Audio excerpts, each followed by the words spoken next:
I was off last week, and between you and me, I've had a tough couple weeks.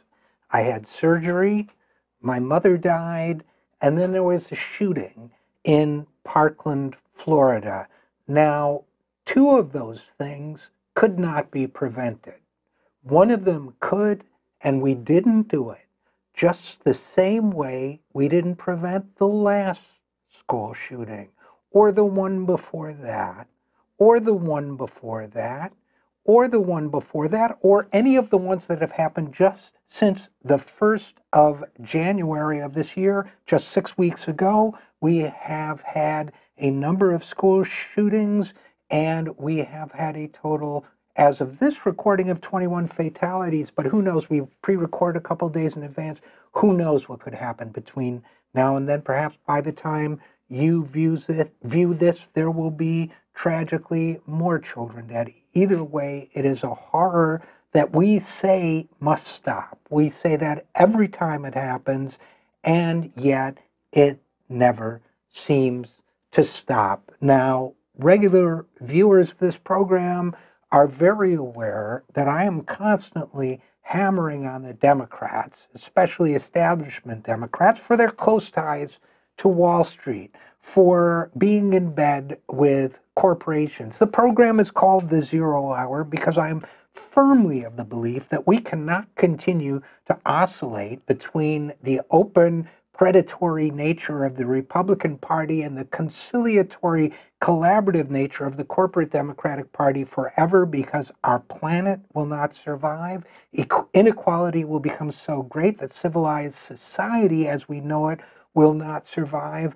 Too many people will suffer and too many people will die. But I will tell you this, even the worst corporate Democrat is better than the best elected Republican right now when it comes to stopping this carnage, or American carnage, as the president would put it, against the children of this country. Childhood, according to the poet Edna St. Vincent Millay, is the kingdom where nobody dies. Well, for American children nowadays, the ones who have died, the ones that have watched them die in their classrooms and campuses, the ones who have seen them die on social media and on television, childhood itself has become a kingdom our society has decided to abandon. It's horrible. It needs to stop. This violence against our children needs to stop. The AR-15, that weapon of mass death, that weapon that,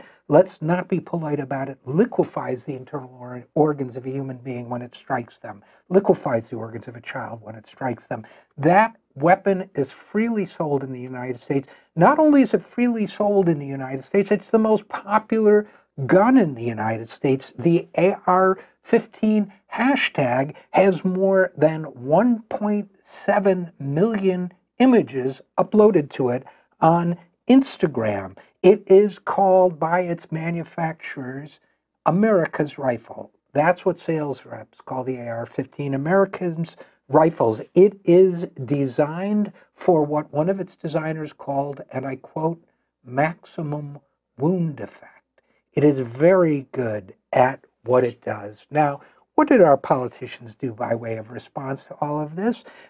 Marco Rubio, who is the senator from the state of Florida, of course, said today is that terrible day you pray never comes. Well, he may or may not be praying that this day never comes, but he certainly isn't doing a damn thing about it. Why? Because he took $3.3 million from the NRA so that he wouldn't do anything about it. He has accepted millions. He said the shooting, Marco Rubio said the shooting was inexplicable, which brings to mind the quote of Upton Sinclair, the great rabble-rousing writer of the early 20th century, who said, nothing can make a man understand something if his salary depends on not understanding it. Now, the men and women of the Republican Party, that is certainly true for them when it comes to gun control and so much else, but it's not so much their salary that depends on it as it is those fat campaign contributions that keep coming in from the NRA and the Koch brothers and the other vile people who have the blood of our children on their hands as they speak. Sandy Hook, look, that, what can I say? If we were not moved by the deaths of 20 kindergartners, how could we be moved by the deaths of anyone? I used to say, and admittedly, I thought this was a harsh thing to say at the time, I used to say that a conservative in this country is someone that believes in a child's right to life from the moment she is conceived until the moment she is born Iraqi. Now, I realize I was wrong.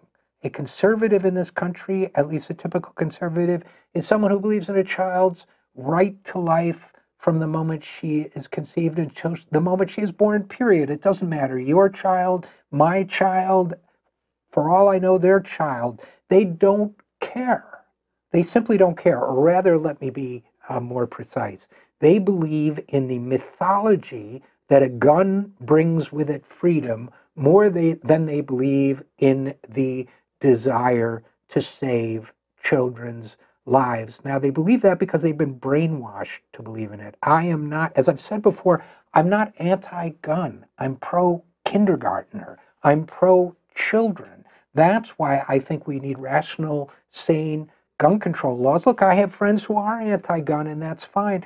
I don't happen to think there's anything wrong with guns. I think they need to be regulated the way we regulate cars and other deadly devices in our society. Is that really too much to ask? You know why Republican politicians don't do it? You know why the Koch brothers don't do it? Because they know this is a great way to manipulate the white, poor voting population of this country who have been deprived of their livelihoods, of their communities, and of their futures by economic predation, who have been deprived of their very freedoms. This is a way of telling them, oh yes, you have freedom. You have the freedom to pick up a gun and impose your will on others. That's not freedom at all. It's death.